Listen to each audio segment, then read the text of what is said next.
If you've played the Modern Warfare 2 or MW2 beta, you'll know that it feels pretty good and very similar to Modern Warfare 2019, no surprise there. But it can also feel pretty insane in terms of skill-based matchmaking, or SBMM for short. Sometimes it's hard to know if you're having a tough game just due to the natural variation of lobbies, or you're just getting used to the game and can throw in a few bad games because of that. But after a fair few games, you can definitely tell that skill-based matchmaking is in full effect. This happened in my games to such an extent, I had a guy intentionally tanking his stats by killing himself over and over just to get easier lobbies.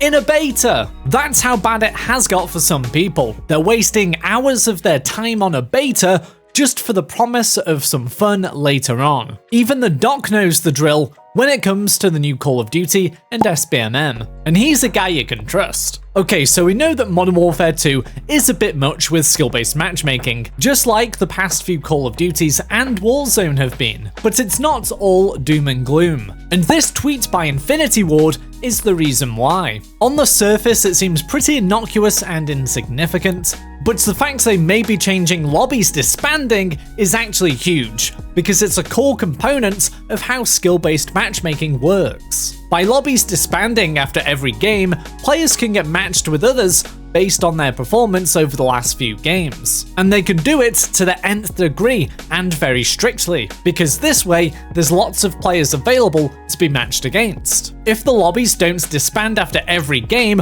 or do it a lot less frequently, it simply means skill-based matchmaking will work completely differently and it won't be as strict as it currently is. You simply can't be guaranteed to be placed with someone who has had the same performance that you've had over the past 3 games, because people will just stay in their lobbies. By not having lobbies disband so often, it leaves space for ranked play to be there for those extremes of skill-based matchmaking, whilst we get a lighter version in multiplayer for a relaxed experience. On top of this, lobbies staying together is important for engagement and connection with the game and other players. Whether that's talking smack against your enemies or making friends, this is what builds communities in the long run and keeps people coming back. This made up a huge part of COD in times gone by. Obviously, people still need to be protected at the extreme low end of the skill-based spectrum, who are either new to the game or have a disability perhaps. But if the entry game you get put in is vaguely around your skill level, but not to the nth degree of 99% compatible to your recent stats,